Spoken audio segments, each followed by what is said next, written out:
Buenas, Hola Fati, ¿cómo estás? ¿Cómo te va? ¿todo bien vos? ¿Sos? Bien, bien, gracias por, invitarme a este diálogo en tu espacio y perdón por haber llegado tarde. Le comento a la audiencia que es culpa mía, yo estaba en la calle, me agarró el tráfico y mis planes de llegar puntual no se pudieron concretar. Pero bueno, acá estamos. Así es, gracias a vos por aceptar la invitación. A mí siempre me gusta recalcar que yo antes no pensaba para nada como pienso hoy en día. Yo justamente fui a tu presentación del libro, creo que fue en la feria del libro, cuando fuiste a presentar el libro negro de la Nueva Izquierda. Yo estaba en esa presentación, pero estaba justamente del lado contrario, estaba del lado de las feministas, y hoy en día tengo la suerte de, bueno, poder cambiar de pensamiento y estar haciendo un vivo con vos. Qué bueno, que sí, esa vez me acuerdo de la feria del libro, aparte fue bastante violento. No por el público nuestro, sino porque vinieron unas 100 personas a provocar. El público nuestro era, no sé, 1.800, 2.000 personas.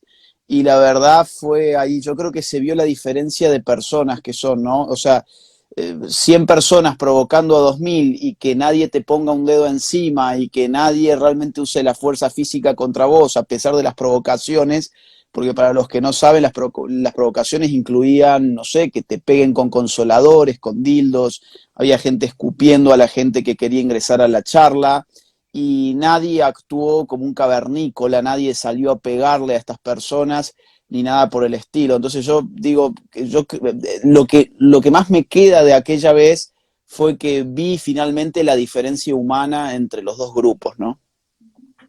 Sí, tal cual, tal cual. Bueno, yo hoy en día justamente me doy cuenta de cómo se vive de un lado y hoy en día cómo se vive de este y la diferencia que hay en cuanto a la violencia, las agresiones y demás. Pero bueno, Agus, yo quería arrancar el vivo eh, más que nada, quería que te presentes vos, qué estás haciendo, qué proyectos tenés, quería saber si se dice en España. No, mira, yo estoy ahora en Argentina, volví a Córdoba hace algunas semanas nada más, volví en septiembre. Eh, Volví con pocas ganas de volver. La verdad es que podría haberme quedado allá en España, pero bueno, tenía que volver a Argentina por muchas razones, entre otras, poder dar la batalla también desde acá, ¿no? Que tiene implicaciones distintas. Si bien la batalla se puede dar desde otros lugares del mundo gracias a Internet, estar en el terreno es una cosa distinta. Así que estoy hace un par de semanas nada más acá, yo sigo escribiendo un libro que vengo escribiendo desde hace muchos años, incluso lo vengo escribiendo desde antes del libro negro. Estoy dando conferencias y entrevistas todos los días siempre hay algún vivo, alguna conferencia que dar en distintos países, sea en República Dominicana, sea en México, sea en Perú. Ayer estuve dando una conferencia en Perú, por ejemplo, hace un par de días en República Dominicana, el otro día en Chile y así sucesivamente. Todos los días estoy haciendo cosas y además, bueno, tratando de desplazar todo mi trabajo a las redes sociales con mucha más fuerza que antes. Es decir, uno se tiene que reinventar, digamos, en la situación actual. A mí me gustan mucho más las conferencias reales, o sea, donde uno va a un auditorio, tiene al público al frente y después eso en todo caso se filma y se sube a internet y todo bien, pero esa ya no es una opción. Ya hoy, digamos, por lo menos hacer esas giras que hacíamos antes no se pueden y yo en algún momento pensé, bueno, no creo estar con mucho trabajo en la pandemia y al contrario.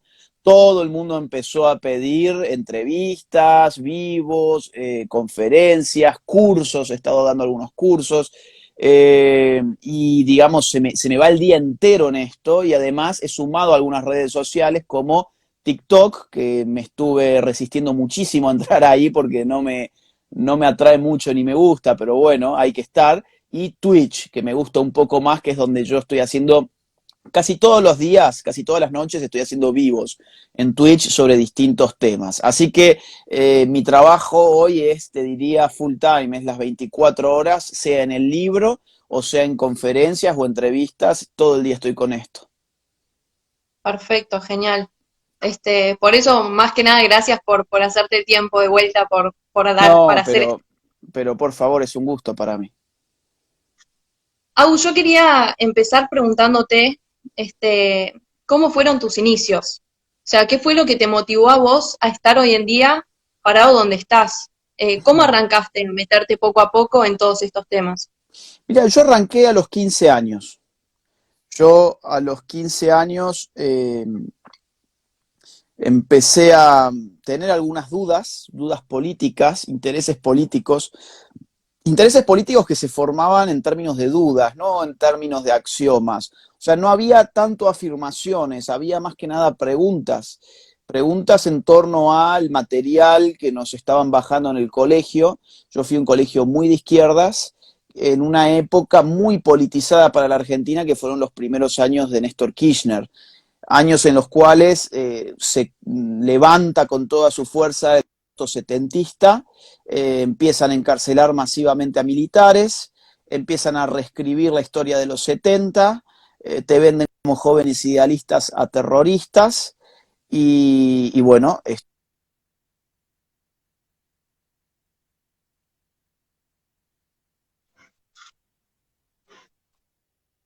uno entraba en, por ejemplo, no sé, la sala del preceptor y te dabas con cuadros de Fidel Castro, el Che Guevara, había profesores que se reivindicaban parte de montoneros y ese tipo de cosas, y había mucha insistencia con lo político y sobre todo con la historia reciente. Entonces, a mí me generar dudas, baches que tiene el relato historietístico de los 70, y empecé a preguntarme por eso. Mi abuela materna en ese momento, yo iba mucho a su casa porque yo almorzaba con ella todos los días, y hablando con ella y planteándole mis dudas, me recomendó el primer libro de Nicolás Márquez, a quien yo no conocía. Leí su primer libro, me hice después muy amigo de él, fui a la conferencia que supo dar en Córdoba, después conocí a tu madre la conocí en el año 2005, 2006, también me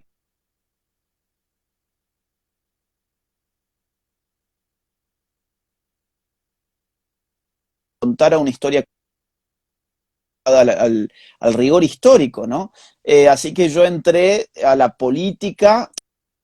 Política no hay que entender por esto a un partido político, porque yo nunca he pertenecido a ningún partido político, sino que entré al estudio de la política, y yo creo que el origen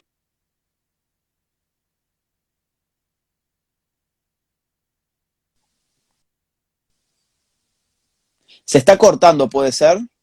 Sí, hago ser que se escuche, va, porque estoy leyendo los comentarios y la gente dice que se está escuchando medio mal. Yo también te escucho medio lagueado, ¿puede ser? Sí, pero mi conexión está perfecta. En todos los vivos que hago en Instagram me hace lo mismo Instagram. Hoy yo,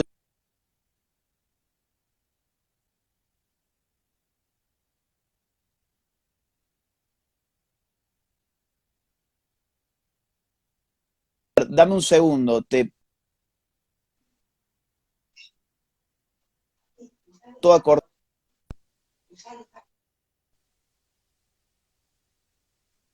Salgo y vuelvo a entrar.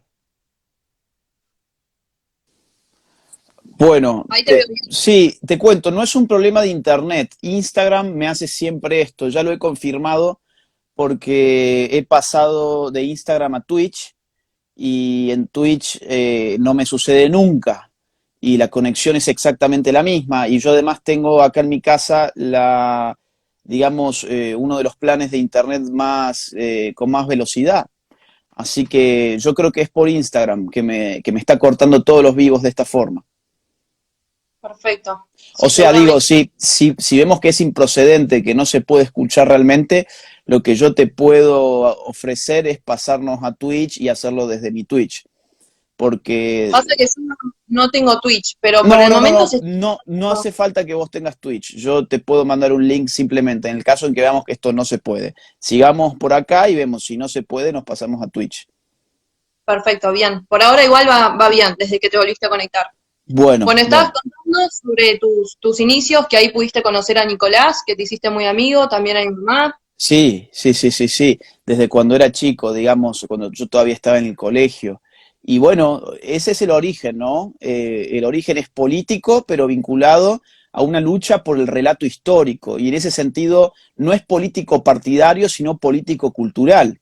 Y esto creo que es súper importante, ¿no? Porque digamos, a mí nunca me ha interesado realmente la política partidaria, estar en un partido político militando. No digo que esté bien ni que esté mal, son intereses, y mi aproximación a la política no es por una lucha partidaria, sino por una lucha cultural, en este caso en clave histórica, una lucha por el pasado, es una lucha cultural que tuvo lugar en la Argentina hace, digamos, a principios de este siglo, y que sus consecuencias se sienten hasta el día de hoy. Sin ir más lejos, la Cámpora, no por nada se llama la Cámpora, digamos, en virtud de aquel fugaz presidente de la Argentina del año 73, que duró apenas 49 días, pero fue todo un símbolo de la izquierda peronista. Entonces, el pasado habita en el presente, y luchar por el pasado es luchar por las políticas del presente, pero es una lucha cultural, ¿no? No es una lucha partidaria. Sí, tal cual. Y vos escribiste, si no me equivoco, varios libros relacionados a lo que fue la década del 70. Mira, escribí un solo libro. Escribí Los mitos setentistas, no sé si lo tengo por acá, yo ya no sé muy bien ni dónde tengo los libros, pero Los mitos setentistas, eh, sí, fue un libro que salió en el año 2011, lo, lo empecé a escribir cuando apenas terminé el colegio. Ese libro iba a tener otro título, el título que habíamos pensado, digo, habíamos pensado, pues Nicolás Márquez me ayudó mucho con, bueno, cómo se publica un libro, cómo se arma un índice, ese tipo de cosas. También lo revisó, lo corrigió, y el título original iba a ser La década del 70 que no me enseñaron en el colegio. Fíjate vos que me estabas preguntando por los orígenes, y los orígenes estaban muy claros en el título tentativo que tenía para ese libro. Pero después, claro, uno no puede escribir un libro así en un año, menos siendo tu primer libro. Escribir un libro es algo muy, muy, muy complejo, muy difícil, y sobre todo para una persona que no había escrito nunca antes un libro, solamente artículos había escrito yo. Entonces, finalmente ese libro me tomó al menos 3 o 4 años, y para cuando lo publiqué yo ya tenía 21 años, y ya estar hablando del colegio con 21 años me parecía que estaba desfasado, ¿no? Estaba desfasado. Entonces, el título finalmente fue Los mitos setentistas. Perfecto. Después, más adelante, creo que fue en el 2016, escribieron junto a Nico también el libro negro de la nueva izquierda.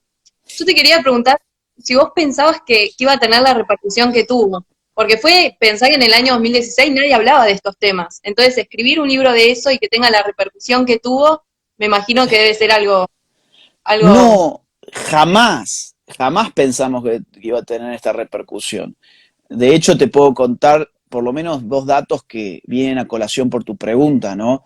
Por un lado, recuerdo que amigos que están en los temas políticos, eh, amigos bueno, que hacen análisis, que también escriben, cuando les consultaba, no es que les consultaba, les contaba de qué estaba escribiendo, la reacción era siempre decir, un libro sobre el feminismo, sobre el aborto, sobre el LGBT, y eso vos creés que va a interesar, como diciéndome, no, no le va a interesar a nadie. Esto fue una constante, recuerdo incluso hasta comidas puntuales, conversaciones familiares, donde cuando uno contaba en qué andaba, la reacción era, bueno, pero ese libro te va a interesar a vos y al coautor y nada más. Eh, Nadie se esperaba que el libro fuera a tener éxito, ni siquiera nosotros. Nosotros escribimos el libro porque queríamos leer un libro como ese, no encontrábamos, había ya libros publicados que nosotros no conocíamos, los conocimos después, como los de Jorge Escala, por ejemplo, que no está citado en el libro, debería estar citado en el libro, pues es muy bueno, pero lo conocimos después. Pero conocimos otros libros que no son tan buenos, que abordan el tema mucho desde una óptica religiosa, y nosotros considerábamos que estos temas tenían que ser abordados desde una óptica política, y entonces nos lanzamos a la aventura de nosotros escribir un libro, a pesar de no tener fe de que la gente fuese a tener realmente interés en esto. ¿Qué dato te puedo dar al respecto para que me crean? Bueno, nosotros habíamos publicado hacía 3 años un libro sobre los Kirchner que se llamaba, o que se llamó Cuando el relato es una farsa. Ese libro, la primera edición, tuvo 5.000 ejemplares. Eh, 5.000 ejemplares. En cambio, la primera edición del Libro Negro de la Nueva Izquierda tuvo apenas 1.000 ejemplares. O sea, nosotros le teníamos 5 veces menos fe al Libro Negro de la Nueva Izquierda que a un libro que hablara sobre los Kirchner. Y la verdad es que la presentación original, a la cual también fue tu mamá, fue en el año 2016, creo que en el mes de mayo, si mal no recuerdo, en el Círculo Militar de Buenos Aires. Fue mucha gente, pero un público muy adulto, muy entrado en edad, que no nos entendió. Nosotros les hablábamos de género, feminismo, LGBT, aborto, y era como, ¿de qué me perdí, digamos? Estos tipos no escribían sobre política, sobre los Kirchner, sobre la década del 70, sobre Che Guevara en el caso de Nicolás. ¿De qué están hablando? ¿De qué no están hablando? Entonces, yo me daba cuenta en el público de la gente, y Nicolás también después me lo confiesa, que no había interés real en ese público. No podían sintonizar con la urgencia del tema. Para ellos no era urgente, era una cuestión totalmente marginal. Y entonces esa noche nos fuimos con un sentimiento agridulce. Digo agridulce porque, digamos, fue mucha gente, el salón se llenó, el libro en la presentación vendió bien, pero agrio porque nos dábamos cuenta que nuestras expectativas de que el libro no iba a ser un éxito eran bastante ciertas, no iba a ser un éxito. Pero después empezó el libro a interesarle mucho a otro tipo de público que nosotros no teníamos, que es el público joven, como vos, por ejemplo. Entonces ese pasó a ser nuestro público de cabecera, y el tema muy rápidamente explotó en todas partes. Eso a nosotros nos llevó a recorrer toda América, incluyendo Estados Unidos, bueno, también España, en el caso europeo, dando conferencias durante 4 años seguidos que no nos permitieron, a mí no me permitieron terminar, por ejemplo, con un libro que ahora estoy luchando para terminar para el año que viene. Y Nicolás ahora está con un proyecto personal también que no había podido encarar antes porque, bueno, era una sucesión de giras interminables, ¿no? Era pasarte todo el año subiéndote a aviones distintos, yendo a distintas ciudades, yendo a distintos hoteles, viviendo una noche en cada hotel distinto. Era una cosa de una vorágine excesiva, pero mirándolo hacia atrás, la verdad es que se disfrutaba como una batalla, ¿no? Y para personalidades como la mía o como la de Nicolás, la batalla es algo que se disfruta. Me imagino que de la misma forma que gustó el libro, hay gente que obviamente no le gusta para nada. Y me imagino también que justamente como fuiste haciendo distintos viajes y más, tuvieron alguna que otra experiencia negativa, se puede decir. ¿En algún momento tuvieron que suspender una charla, por ejemplo, y demás, o fue todo Uf, bien? no. A ver, el libro no gusta, y en general no gusta a aquellos que no lo han leído. Ojo, el libro tiene muchos problemas, o sea, no es un libro perfecto, es un libro que se escribió cuando no había, digamos, casi nada escrito sobre esto. Por lo tanto, es un libro que abre toda una puerta, ¿no? Abre una puerta y no está exento de problemas ese libro. Eso es algo que uno hace bien en reconocer, yo creo. Es decir, a ver, el libro, por ejemplo, no investiga a fondo las cuestiones de los financiamientos internacionales, algo que yo he hecho una vez que el libro ya había sido publicado. No investiga el papel central de la ONU y sus agencias en todo esto, algo que yo ahora estoy informando a través de conferencias. Eh, el libro, bueno, hay temas que no son abordados en el libro porque en ese momento ni siquiera existían, como el lenguaje inclusivo con la E. Imagínate que cuando nosotros escribimos el libro hace 5 años, el lenguaje inclusivo era una X, no era una E. Sí, Y así con muchos temas. Yo creo que es un libro que humildemente ha hecho su historia, ha abierto la puerta a una resistencia que eh, es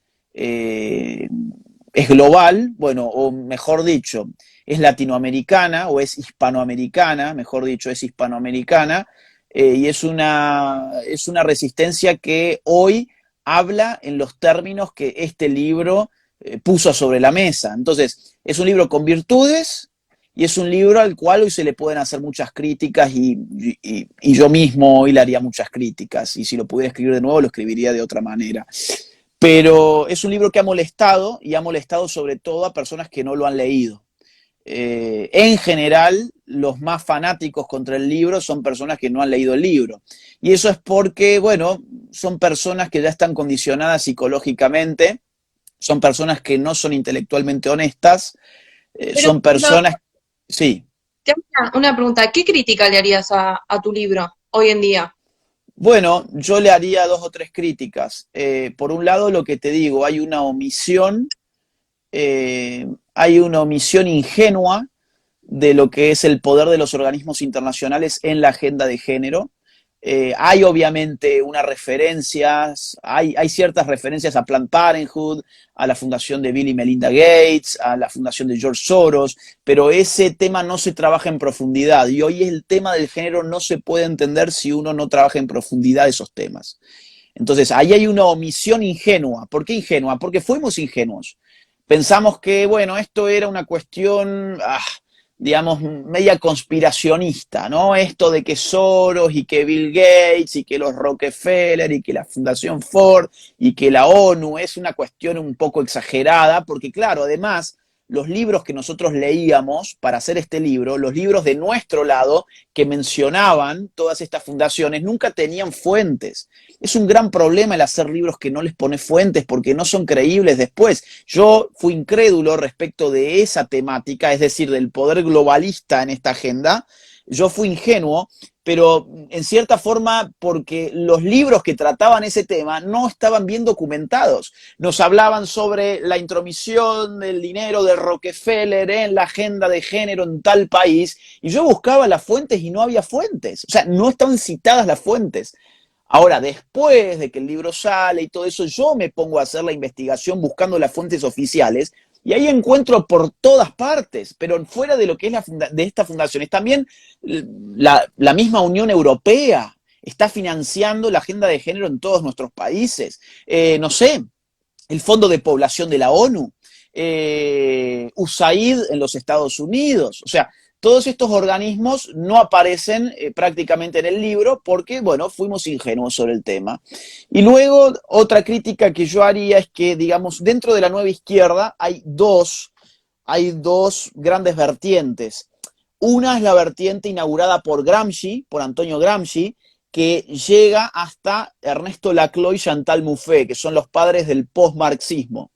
Pero hay otra vertiente de la nueva izquierda que es la que desemboca en los postestructuralistas franceses, en Foucault, Derrida, Guattari, Deleuze, y esa escuela de nueva izquierda, digamos, en el libro no aparece prácticamente. Yo me incliné por estudiar la figura de Gramsci y la escuela que inaugura Gramsci, que llega a Laclau y Chantal Mouffe, que eso está explicado en el primer capítulo del libro, pero hice caso omiso a el postestructuralismo francés. Y entonces ahí, digamos, hay una pata que está coja, digamos, ¿no? Entonces yo creo que esas son los dos grandes problemas que tiene por ahí el libro, mirado 5 años más tarde. En su momento uno hace lo que puede.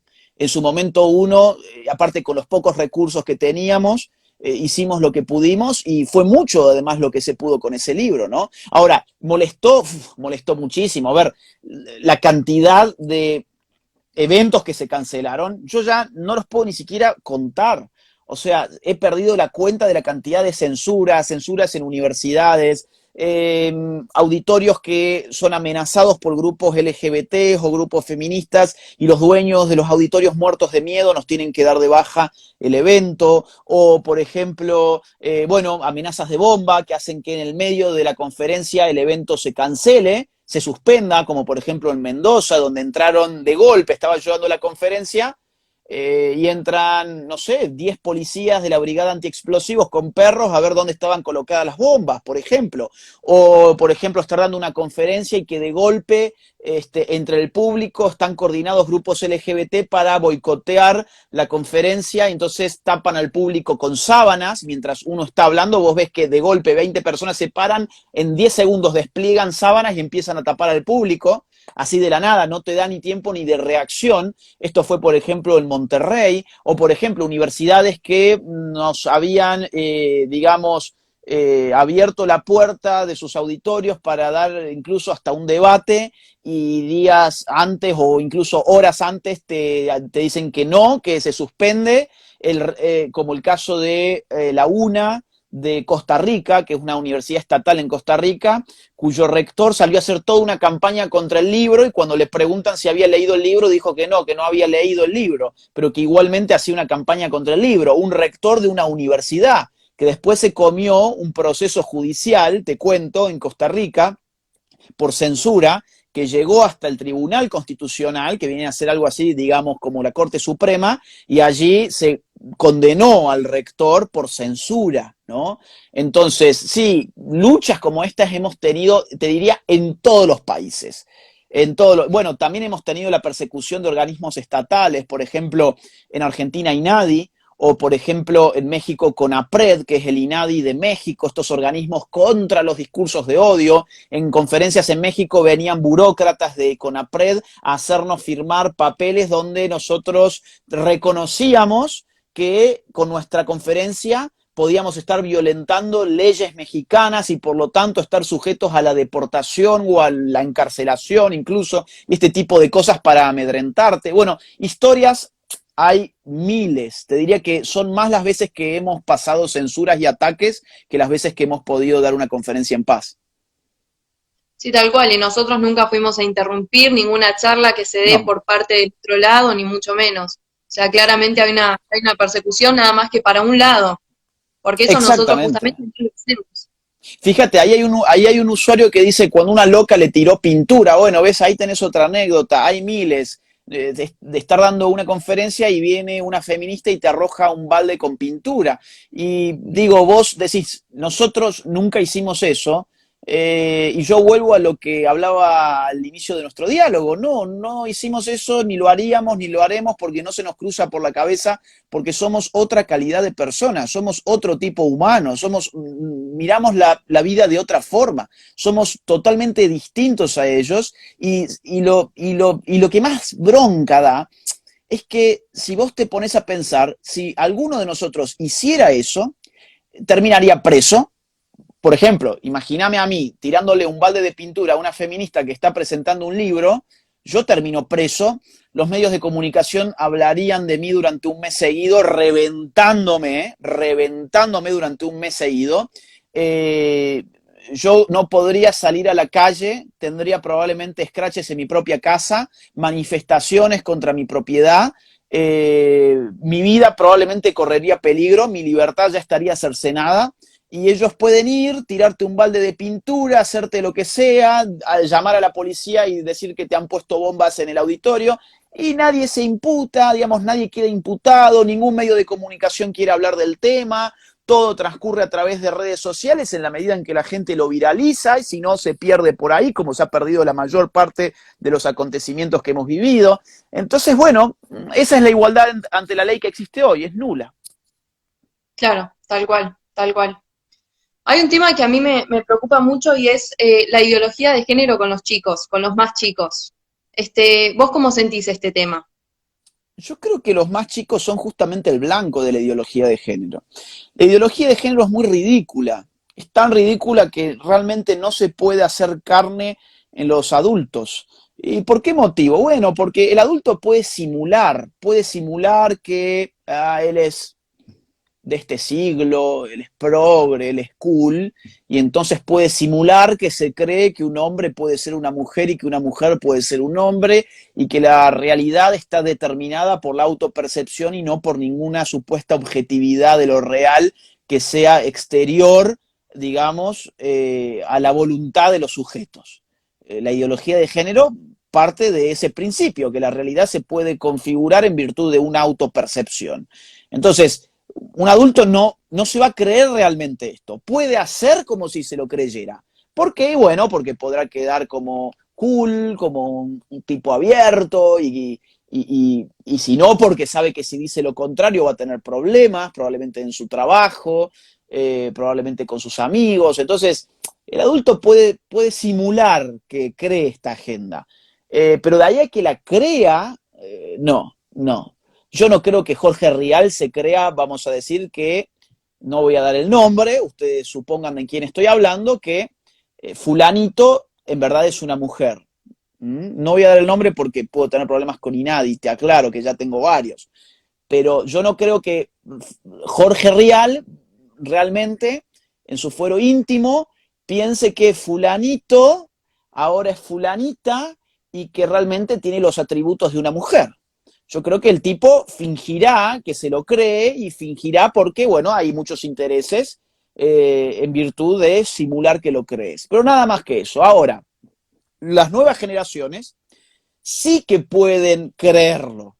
¿Por qué motivo? Bueno, porque son mentes vírgenes, porque son mentes y son vidas que son inexpertas, vidas que llegan a este mundo a conocer un mundo ya dado, y ese mundo ya dado se puede deformar con adoctrinamiento que se vende como educación, que se vende como educación sexual integral, por ejemplo, y es muy simple que si a un niño yo desde los 5 años, que es lo que se está haciendo hoy, cuidado, le meto en la cabeza que uno es el que define su propia sexualidad y que la autopercepción de uno tiene el poder como para definir en la realidad lo que uno es y que la diversidad está planteada en función de estas autopercepciones que se vuelven obligatorias para la percepción de los demás, etcétera, etcétera. Si yo hago un trabajo desde, digamos, los 4 o 5 años, que es lo que, insisto, se está haciendo ya, en muchos países, incluidos el nuestro, cuando uno va, por ejemplo, al programa de educación sexual integral de la Argentina,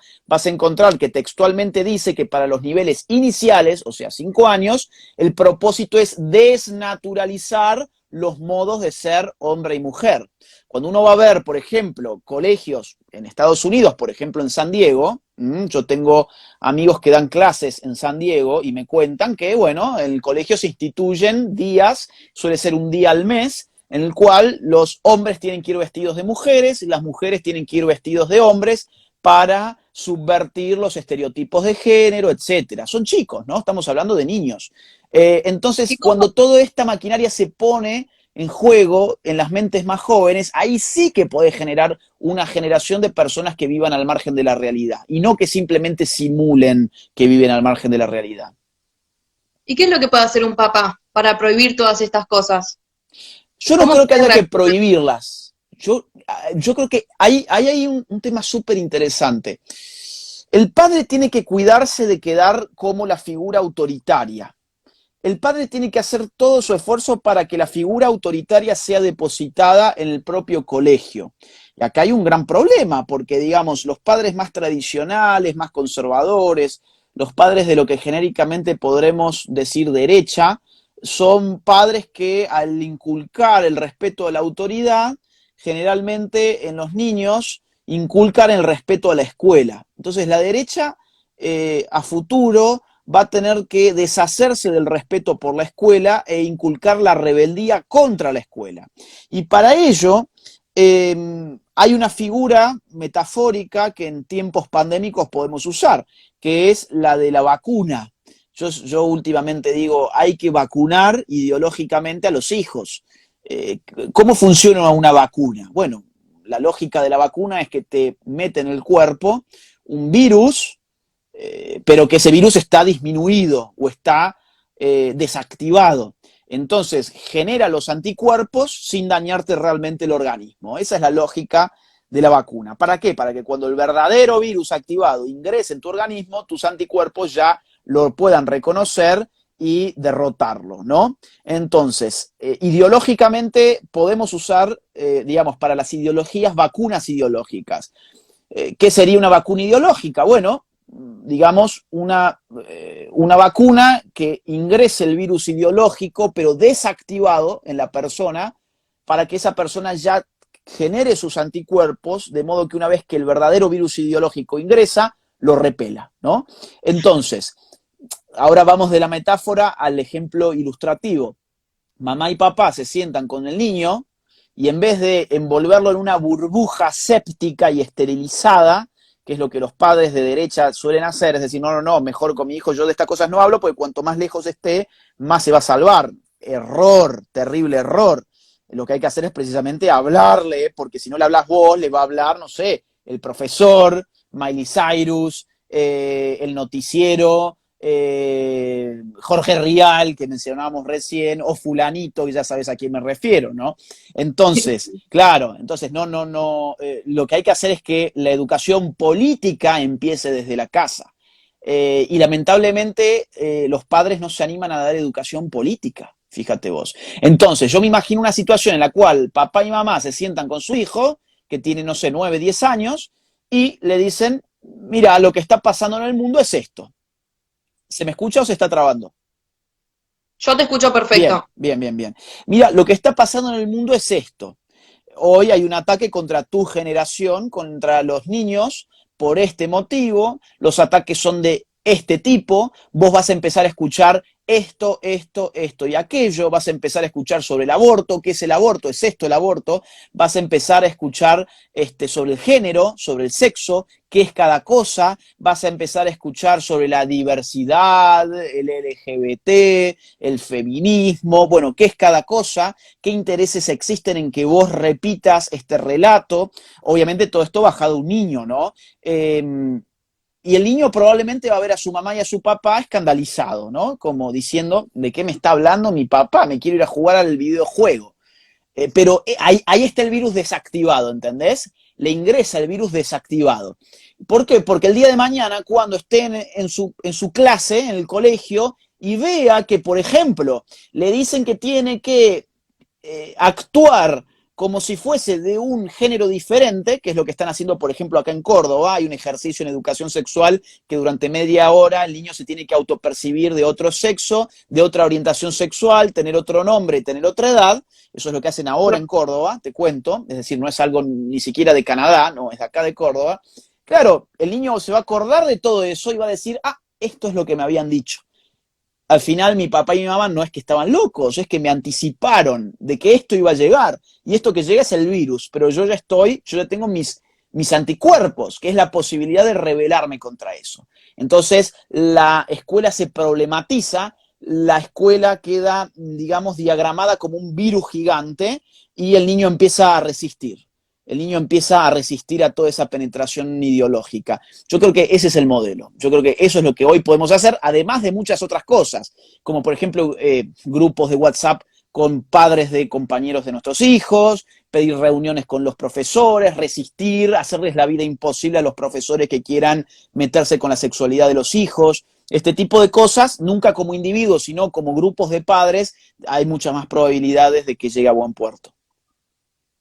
Perfecto, y ponele, a mí me pasó lo de la facultad, a mí me trataron de adoctrinar de un montón de formas en la facultad, ya sea hablándome en lenguaje inclusivo, queriendo que justamente esté a favor del aborto.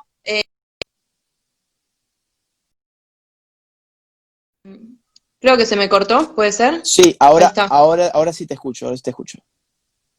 Vos, Agus, ¿qué consejo darías? ¿Es mejor hablar en la facultad y decir como uno piensa o callarse y esperar a tener el título en la mano? Hay que jugar con las dos cosas. Es decir, el objetivo de ir a una universidad no es hacer política, sino sacar un título. Y después cada uno dirá, bueno, el objetivo de sacar un título es este u otro. El título tampoco es un objetivo en sí mismo, ¿no? Es decir, yo quiero mi título, por ejemplo, para tener salida laboral. O yo quiero mi título para poder hablar desde una posición de profesional y ya no simplemente de, no sé, youtuber, por decir algo. Entonces, tener título es importante, pero hay que saber para qué uno tiene el título. Y uno va a la universidad para tener el título. Entonces, no se puede poner en riesgo la meta natural de una universidad, que es, bueno, obtener un título. Ahora bien, tampoco uno puede pasarse la vida como un cobarde. Uno tiene que dar una lucha inteligente dentro de la universidad. Eso implica manejarte con prudencia, saber frente a qué profesor podés discutir, frente a qué profesor podés poner tus argumentos sobre la mesa realmente, podés llevar la contra, y frente a qué profesor es mejor bajar la cabeza, aprobar la materia y seguir adelante.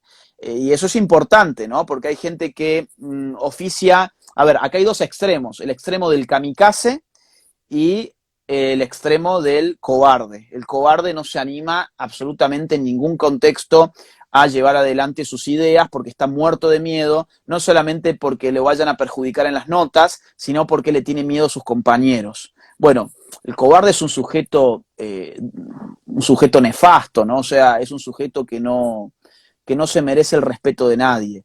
Y el kamikaze, por temerario, termina poniendo en riesgo su propio futuro, cuando en verdad podría hacerle mucho más bien a nuestras causas comunes con un título en la mano que como estudiante perpetuo o como un sujeto que ha sido expulsado de la universidad. Entonces, si vos podés hablar en la clase, habla. Si no podés hablar en la clase, no hables en la clase, pero hablar en el recreo. El punto de hablar en la clase no es convencer a tu profesor. A tu profesor no lo vas a convencer por un sencillo motivo, y es que a tu profesor le pagan para convencerte a vos. Si vos convences a tu profesor, allí es cuando el trabajo del profesor ha fracasado. Entonces no vas a convencer a un profesor. Ahora, tu objetivo tiene que ser impactar sobre la audiencia de ese profesor. Es mucho más efectivo impactar al frente del mismo profesor sobre la audiencia, porque podés incluso desencadenar un debate interesante, pero si ves que no se puede porque es riesgoso, en el recreo, como quien no quiere la cosa, podés sacar el tema, ¿no? ¿Y ustedes qué opinan de esto que dijo acá recién el profesor? Yo la verdad, no sé, tengo dudas por esto, creo que se puede ver el tema también desde esta otra forma. Eh, yo creo que no ha considerado tal argumento, ¿no? Y entonces ahí empezás a sembrar la semilla de la duda en los demás estudiantes. Claro, ir hablándolo. Exactamente, ir hablándolo y no tener miedo, digamos, a ser marginado socialmente. Mirá, a ver, yo puedo dar mi caso personal, yo tengo muchísimos grupos de amigos, tengo muchos amigos, no tengo ningún amigo de izquierda, evidentemente yo no soy el tipo que vaya a resultarle amistoso a una persona de izquierdas, no porque yo haya filtrado a mis amigos, ni que yo haya expulsado de mi vida a ciertas personas, sino que naturalmente eso se va dando así. Cuando uno muestra lo que es, termina juntándose con personas similares. Cuando uno quiere agradarle a todo el mundo, en definitiva uno pierde la brújula de lo que realmente es, simplemente porque quiere agradarle a todo el mundo. Y no es bueno agradarle a todo el mundo. Creo que a veces hay que desagradarle a ciertas personas, ¿no? Yo no confío en las personas que no tienen enemigos. Una persona que me diga, no, mira, yo no tengo ningún enemigo, es una persona con la cual yo no me acercaría a esa persona, por ejemplo, ¿no? Porque digo, ¿y de qué va tu vida entonces? ¿Cuáles son las luchas que has dado?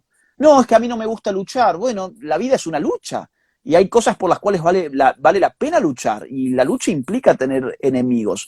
Entonces, no tengan miedo a eso. Hay como un mandato. El mandato de las redes sociales es agradarle a todo el mundo. Claro, porque, bueno, esto de tengo 5.000 amigos en Facebook, sí, le agrado a mucha gente. Bueno, no, yo creo que no hay que agradarle a mucha gente, hay que agradarle a los que valga la pena agradar, y será porque tu verdadera personalidad es la que les resulta agradable y no le andas vendiendo humo a las personas, ¿no? Entonces, no tengan miedo a eso, es decir, no busquen la aprobación de las multitudes, ni busquen la aprobación de personas que no vale la pena. Entonces, ¿se puede tener amigos y estar dentro de esta causa? Uf, un montón de amigos.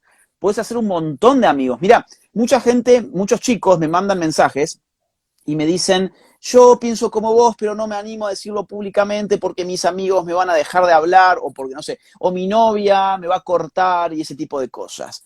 Y la A mí respuesta también que me llegan a vos, mensajes así. así, también te llega, es súper común.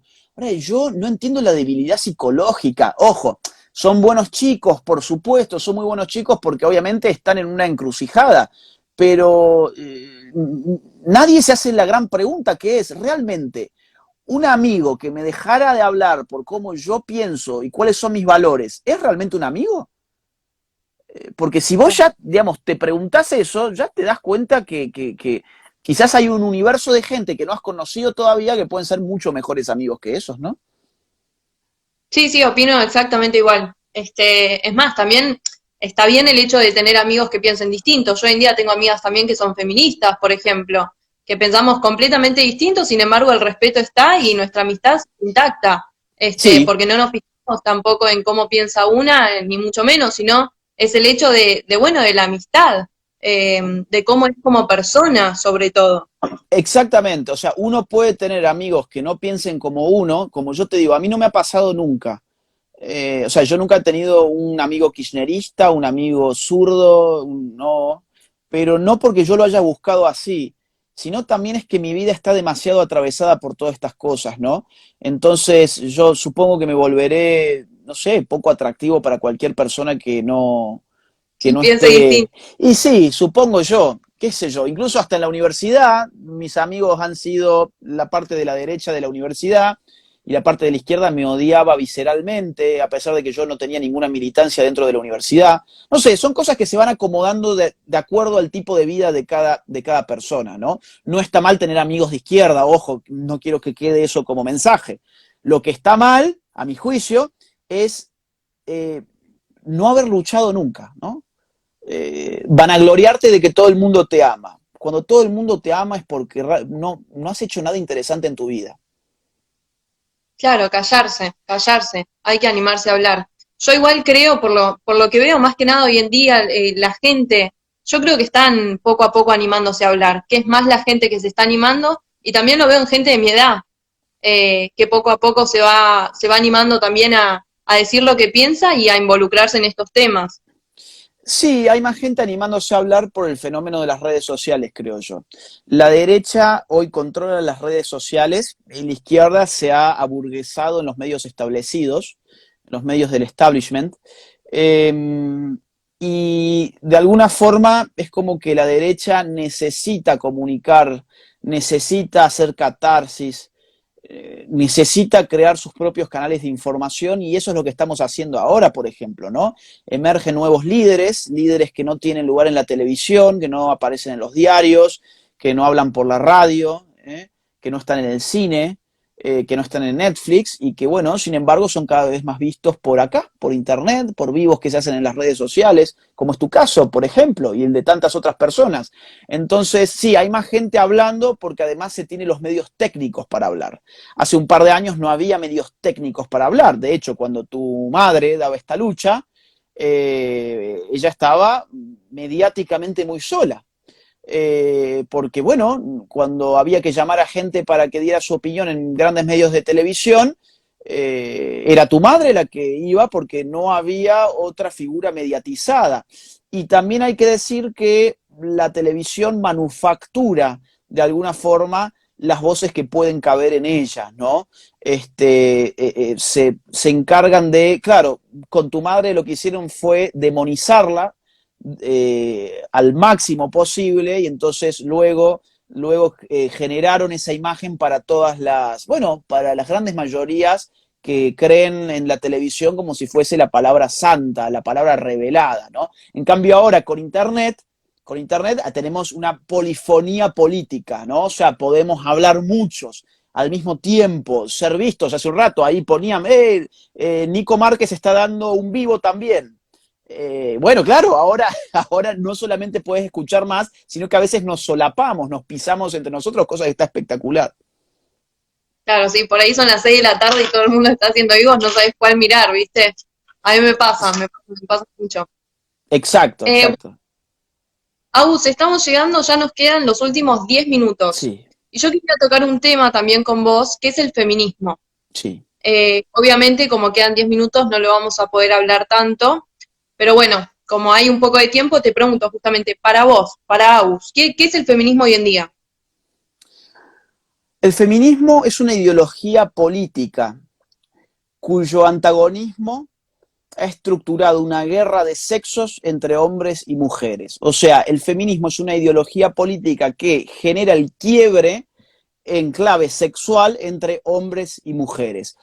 Esto es importante tenerlo en cuenta porque el feminismo trata de evadir su condición de ideología política, trata de presentarse como una posición natural que todas las mujeres debieran tener.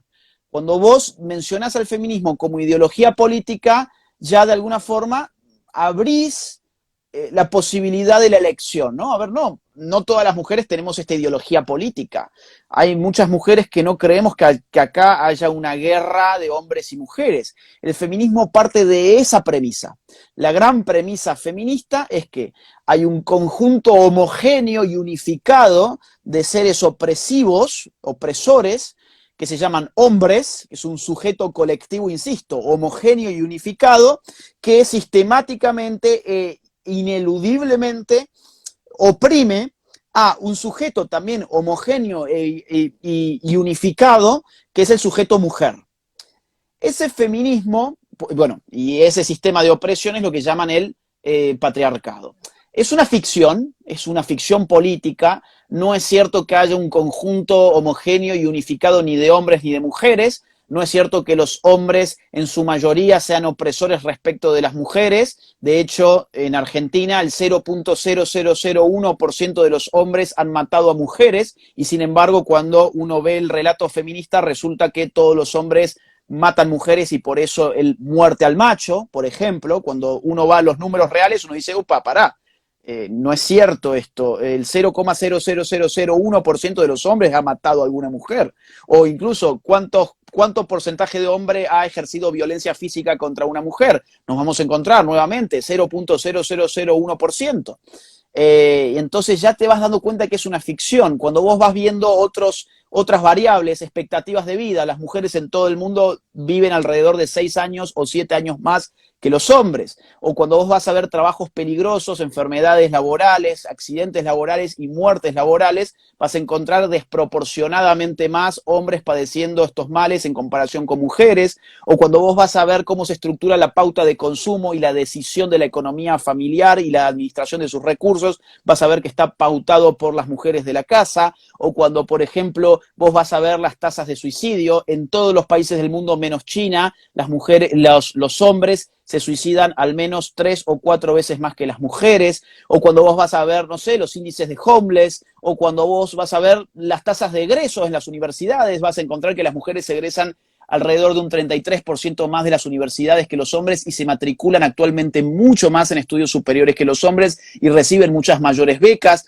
y así sucesivamente. O cuando vas a ver, por ejemplo, las brechas penales, vos sabés que, por ejemplo, en Occidente, hay un 67% más de probabilidades que te condenen por un mismo delito siendo hombre en comparación que si fueras mujer.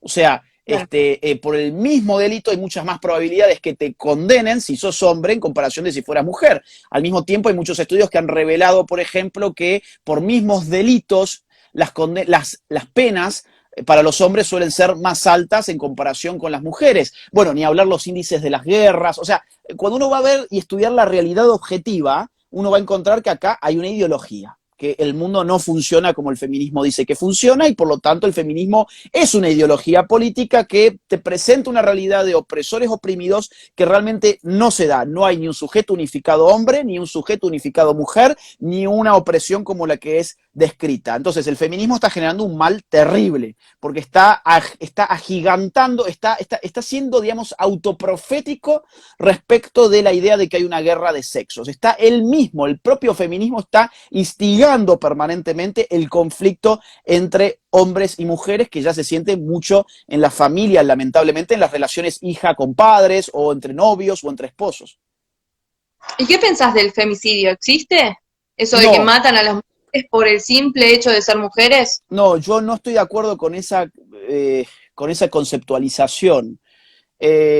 Yo no conozco, por empezar, procesos judiciales en los cuales por femicidio o feminicidio, digo feminicidio porque en muchos países se lo llama feminicidio en vez de femicidio lo llamamos prácticamente de forma exclusiva en Argentina.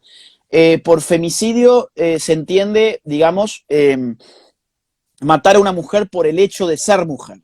Ahora, cuando uno va a ver los procesos judiciales por femicidio, se da con que, bueno, nunca se llega a concluir con certeza de que ese hombre mató a esa mujer porque esa mujer era una mujer. Entonces, nunca se termina, digamos, siendo fiel a la propia conceptualización del crimen, ¿no? Aparte, por otra parte, o sea, por otro lado, yo pregunto realmente, ¿ustedes creen que hay hombres que matan a mujeres porque son mujeres? En ese caso habría que explicar por qué mató a esa mujer y no mató a otra mujer. ¿Por qué mató a su esposa y no mató a su madre? ¿O no mató a su hermana? ¿O no mató a la vecina? ¿O no mató a la cajera del supermercado? Digo, a ver, matar por motivos de raza, por ejemplo, es matar a un judío por ser judío, digamos, en el caso del nazismo, esto fue exactamente así. Por eso había una indiscriminación de la víctima y el único criterio que operaba es judío o no judío. ¿Es judío? Bueno, ahí está el motivo por el cual lo voy a mandar a un campo de concentración, por ejemplo. O lo vamos a mandar a una pared de fusilamiento, o lo que fuere. Ahora, cuando uno dice, bueno, matan a la mujer por ser mujer, y ahí aparece la pregunta, ¿es este el criterio que está operando en ese asesinato? ¿Es este el móvil de ese asesinato? Bueno, yo creo que no. Yo creo que salvo alguna excepción de algún caso que obviamente pueda haber, de algún loco, de algún asesino en serie, de algún psicópata que salga a matar mujeres por la calle, entonces ve que una es una mujer y la secuestra y la mata, de esto ha habido, pero son casos muy excepcionales, muy excepcionales. Hoy femicidio a efectos prácticos se está utilizando simplemente para el asesinato de un hombre contra una mujer, entre los cuales media algún tipo de relación, sea de parentesco, sea de afectividad, sea de amor, etcétera, ¿no? Bueno, eso no basta como para ser fiel a la definición penal de feminicidio. Perfecto, Aus. Y ya nos está quedando 2 minutos, así que, bueno, te quería preguntar también el último tema. Yo comparto plenamente todo lo que estás hablando vos. Te quería consultar sobre el tema del aborto. ¿Cuál es tu Sí. postura? ¿Qué pensás? Yo estoy completamente en contra. Yo defiendo el derecho a vivir porque creo que sin el derecho a vivir ningún otro derecho es posible. En términos lógicos y en términos prácticos, eh, eh, un cadáver no tiene ningún derecho. O sea, esto de que los pro vida seríamos antiderechos es una contradicción en sus términos. Si sos pro vida, estás a favor del derecho en virtud del cual podés basar un esquema de derechos. ¿Cómo vamos a hablar de yo estoy a favor de la libertad, pero no estoy a favor de la vida? No tiene ningún sentido entonces, porque sin vida no podés ser libre. Por ejemplo, de disponer de tu cuerpo, por ejemplo. Entonces, yo estoy en contra del aborto porque existe vida desde la concepción, no porque lo diga la Biblia, no porque lo diga el Papa, etcétera, sino porque es lo que ha encontrado la ciencia más avanzada de la cual hoy disponemos. Hay gente que me puede decir, bueno, sí, hay otra biblioteca en verdad que dice que en verdad eso no sería tan seguro. Yo diría, ok, suponte que no tenemos certeza sobre eso, entonces a falta de certeza tenemos que manejarnos con prudencia, no podemos estar asesinando por las dudas a seres humanos que ahora tenemos dudas de si son o no son seres humanos, pero quizás en, no sé, una década, 2 décadas, 3 décadas, 10 décadas, digamos, la ciencia termina de confirmar que efectivamente hay allí un ser humano, porque lo que vamos a haber hecho es un genocidio en el nombre de el feminismo, la libertad para escoger sobre el cuerpo y todo este humo ideológico que en verdad no tiene nada que ver con la realidad. La realidad material detrás del aborto y de la agenda abortista es el control de natalidad. Eso es muy importante, ya no nos queda casi tiempo, pero es muy importante tenerlo en cuenta. Los factores materiales que hoy están detrás de la agenda abortista no solamente es el gran negocio del aborto, que es un negocio multimillonario, sino además el control de natalidad en un mundo que se supone superpoblado, tal como se ha dicho desde el año 1994 en la conferencia del Cairo de la ONU. Perfecto. Genial, genial, genial. Bueno, Agus, ya se nos va a acabar porque ya llegamos a la hora, no entiendo por qué no se cortó, pero bueno, mejor igual. Te quería Bueno, agradecer de vuelta por aceptar hacer el vivo, por enseñarnos, por dar una hora de tu vida para enseñarnos y educarnos un poco más. Así que bueno, simplemente gracias y a seguir dando esta batalla cultural. bueno, no, muchas gracias a vos por todo lo que estás haciendo, por la honestidad intelectual, porque vos arrancaste comentando que vos en verdad estabas, bueno, con el feminismo, estabas digamos así, en el otro bando y has tenido un vuelco, una conversión hacia este otro bando y para convertirse hay que ser valiente, ¿no? Hay que ser súper valiente porque implica poner en cuestión tu propia vida, tu propio pasado, tus propias ideas, y la mayor parte de la gente no está dispuesta a hacer eso. Muy poca gente está dispuesta a seguir el camino de la honestidad intelectual. Vos lo has hecho, por eso hoy estás en este espacio, en esta parte de la grieta, diríamos hoy, así que la verdad te felicito, te agradezco por este espacio y por todo lo que estás haciendo. Te mando un beso grande y también aprovecho para saludar a las casi 900 personas que hemos tenido del otro lado. Muchas gracias a todos por quedarse viendo al vivo y de vuelta gracias a vos, Agus. Te Un mando un beso. abrazo grande. Chau, chau. Otro. Chao.